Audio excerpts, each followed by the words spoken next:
నమస్తే అండి. నేను మీ దేవరకొండ ఉమ. మార్చి 3వ తారీఖు 2026 సంవత్సరంలో కేతుగ్రస్త పాక్షిక చంద్రగ్రహణము అనేటువంటిది ఏర్పడిందండి. మన భారతదేశంలో ఇది ఏ సమయం నుంచి ఏ సమయం వరకు ఉంది, మన దక్షిణ భారతంలో దీని ఏ సమయం నుంచి ఏ సమయం వరకు ఉంది, ఎప్పుడు పట్టు స్నానము ఎప్పుడు విడుపు స్నానము చేయాలి, ఏ నక్షత్రం మీద లేకపోతే ఏ రాశి మీద దీని యొక్క ప్రభావాలు ఉంటాయి, ఎవ్రీథింగ్ అన్నీ కూడా మనం డీటెయిల్డ్గా చూద్దామండి. మార్చి 3వ తారీఖు ఫాల్గుణ పౌర్ణమి మంగళవారం నాడు పుబ్బా నక్షత్ర సింహరాశి మీద ఈ గ్రహణము పాక్షిక కేతుగ్రస్త గ్రస్తోదయ చంద్రగ్రహణము అనేటువంటిది పట్టబోతోంది. ఈ యొక్క గ్రహణం యొక్క ఎఫెక్ట్ ఎప్పుడు స్టార్ట్ అవుతుంది అంటే మధ్యాహ్నము 3:21 దగ్గర నుంచి సాయంత్రము 6:50 దాకా గ్రహణం ఉంటుందండి. కానీ భారతదేశంలోనే కాదని ఎక్కడైనా సరే చంద్రగ్రహణం అనేటువంటిది పగలు మనకి కనపడదు. అవునా? కనబడదు. మనకి చంద్రుడు కనబడదు. కాబట్టి చంద్రోదయం ఎప్పుడవుతుంది మనం చూస్తే కనుక, అంటే చంద్రుడు ఎప్పుడు మనకి కనబడతాడు? 6:02 దగ్గర నుంచి మనకి కనబడతారు. సో 6:02 దగ్గర నుంచి 6:50 వరకు మాత్రమే మనకి చంద్రగ్రహణం ఉన్నట్టుగా లెక్క. మన దక్షిణ భారతం మొత్తము కూడా దీన్నే ఫాలో అవ్వాలి. మన హైదరాబాదు ప్రాంతం కానీ, ఆంధ్ర కానీ, తెలంగాణ కానీ ఎక్కడైనా సరే సాయంత్రం 6:02 పట్టు స్నానము చేయండి. 6:51 విడుపు స్నానం అనేటువంటిది చేయండి. ఈ సమయాన్ని మధ్యలో చాలా కాస్మిక్ ఎనర్జీ, స్పిరిచువల్ ఎనర్జీ చాలా హైగా ఉంటుంది. కాబట్టి పాజిటివ్గా మీరు ఏదైనా మంత్రము చాంటింగ్ చేయడం కానీ, దైవ ధ్యానము కానీ, పురాణ పఠనము కానీ, లేకపోతే భగవంతుడి యొక్క ఆరాధన కానీ విశేషించి మనం ఎప్పుడైతే చేస్తామో పురస్చరణ చేసినంత ఫలితం లభిస్తుంది అని శాస్త్రాలు చెబుతూ ఉన్నాయి. కాబట్టి చాలా జాగ్రత్తగా ఈ సమయాన్ని ఉపయోగించుకోండి, కేటాయించుకోండి. అయితే ఇది ఏ ఏ రాశుల మీద ప్రభావితం అయ్యేటువంటి అవకాశాలు ఉంటాయి? ముఖ్యంగా ఇది పుబ్బా నక్షత్రము సింహరాశి మీద ఎక్కువగా ప్రభావితం అవుతుంది. కాబట్టి పుబ్బా నక్షత్ర జాతకులు కానీ, సింహరాశి జాతకులు కానీ ఈ గ్రహణాన్ని చూడరాదు. బాగా గుర్తుపెట్టుకోండి. రెండో పాయింట్ ఏంటి అంటే కర్కాటక రాశి వాళ్ళకి ఎఫెక్ట్ ఉంటుంది, కుంభరాశి వాళ్ళకి ఎఫెక్ట్ ఉంటుంది, మీనరాశి వాళ్ళకి ఎఫెక్ట్ ఉంటుంది, అండ్ కన్యా రాశి వాళ్ళకి ఎఫెక్ట్ ఉంటుంది. ఏ ఏ రాశుల వాళ్ళకి ఎలా ఎఫెక్ట్ ఉంటుంది అనేటువంటిది డీప్గా మనం మాట్లాడుకుంటూ ముందుకు వెళ్దాం. ద్వాదశ రాశుల్లో మిథున రాశి వాళ్ళకి చంద్రగ్రహణం తరువాత గ్రహణ దోషం అనేటువంటిది ఉందా, గ్రహణం తర్వాత ఎలాంటి ఫలితాలు ఉంటాయి, పాజిటివా నెగిటివా ఎలాంటి ఫలితాలు ఉంటాయి మనం చూస్తే కనుక, ముఖ్యంగా చంద్రగ్రహణం తర్వాత మిథున రాశి వాళ్ళకి రాజయోగం పట్టబోతుందన్న మాట మాత్రం వాస్తవం అండి.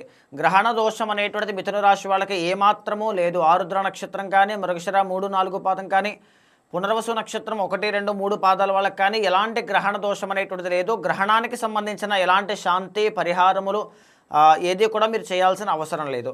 అయితే ఈ రాజయోగం అన్నారు ఎలా పడుతుంది ఏంటి మనం చూస్తే, అసలు మిథున రాశి వాళ్ళకి కంటక శని యొక్క ప్రభావం ఒకటైతే, తర్వాత గురుబలము అనేటువంటిది సరిగ్గా లేక అనేక రకాల ఒత్తిడి, కెరీర్లో ఇబ్బందులు కానీ, మానసికమైనటువంటి చింతన కానీ ఎక్కువగా చూస్తున్నారండి. మిథున రాశి వాళ్ళు అంటేనే వెరీ స్మార్ట్ పీపుల్, అంటే కూర్చుని సంపాదించగలిగే తెలివితేటలు ఉంటాయి. వెరీ ఇంటెలిజెంట్ పర్సన్స్ అనమాట. చాలా సాఫ్ట్గా కూడా ఉంటారు. సో దానివల్ల ఏంటి అంటే ఏదైనా చిన్న కష్టాన్ని కూడా తీసుకోలేకపోవడం, కష్టపడుతున్నాను రిజల్ట్స్ రావడం లేదు, సాటిస్ఫాక్షన్ ఉండట్లేదు కెరీర్లో, ఇలాంటి ప్రాబ్లమ్స్ అండి. ఇది ఇప్పుడప్పుడే పోతుందా అంటే మళ్ళీ పోదు కూడా. 2027 ఎండ్ దాకా కూడా ఉంటుంది. ఈ 2027 ఎండ్ దాకా ఉన్నటువంటి కంటక శని యొక్క ప్రాబ్లం వల్ల కెరీర్లో అంటే ఫ్యామిలీకి దూరంగా ఉంటూ కష్టపడుతూ సరైనటువంటి జాబ్ రాక, వచ్చిన జీతం సరిపోక, సాటిస్ఫాక్షన్ లేక, ఇలాగా ఏదో తెలియని ఒక వెలితితో కెరీర్లో పని చేసుకుంటూ ఉంటారండి. సో ఇలాంటి మిథున రాశి వాళ్ళకి ఎవరికైనా సరే ఒక ట్రాన్సిట్ అనేటువంటిది సరిగ్గా మంచి చేయకపోతే మరొక ట్రాన్సిట్ వేరే ఒక గ్రహం కానీ ఏదైనా మంచి చేస్తుంటే ఆ గ్రహం తాలూకు ఎఫెక్ట్స్ కూడా ఎంతో కొంత పాజిటివిటీని ఖచ్చితంగా ఇస్తాయి. అది వాస్తవం. ఈ గురుబలం అనేటువంటిది మీకు జూన్ 1వ తారీఖు వరకు లేదు. శని అనేటువంటి ఆయన 2027 ఎండ్ దాకా పెద్దగా అనుగ్రహించట్లేదు. ఈ మధ్యలో ఈ గ్రహణం తరువాత ఒక అద్భుతం చోటు చేసుకోబోతోందండి. అదే మార్చి 15వ తారీఖు దగ్గర నుంచి 2 months పాటు 2 నెలల పాటు మే 15వ తారీఖు దాకా రవి బలము అనేటువంటిది పెరగడము. ఇక్కడ బాగా గమనించండి. రవి ఇప్పుడు ప్రజెంట్ ఎక్కడున్నారు, ఏ స్థానంలో ఉన్నారు అంటే 9వ స్థానంలో ఉన్నారు, అంటే కుంభరాశిలో ఉన్నారనమాట. ఈ కుంభరాశిని విడిచిపెట్టి మార్చి 15వ తారీఖు రవి సంక్రమణం వల్ల ఎక్కడికి వెళ్తారండి? దశమ స్థానంలోకి వెళ్తారు, అంటే మీనరాశిలోకి వెళ్తారు. సో మీనరాశిలో రవి యోగిస్తారు, దశమ ఏకాదశ స్థానాల్లో రవి యోగిస్తారండి. సో మార్చి 15వ తారీఖు దగ్గర నుంచి ఏప్రిల్ 15వ తారీఖు దాకా, ఏప్రిల్ 15వ తారీఖు దగ్గర నుంచి మే 15వ తారీఖు దాకా ఈ 2 ఘడియలు కూడా, ఈ 2 టైం పీరియడ్స్ అనేటువంటివి మీకు చాలా బెటర్గా కనబడుతుంది. ఎస్పెషల్లీ సెకండ్ పీరియడ్ అనమాట, ఏప్రిల్ 15 దగ్గర నుంచి మే 15 దాకా. ఎందుకు? ఫస్ట్ పీరియడ్లో మీనరాశిలోకి వెళ్ళినటువంటి రవి శనితో పాటు కలయిక, శని రవి ఇద్దరు కూడా తండ్రి కొడుకులు బద్ధ శత్రువులండి.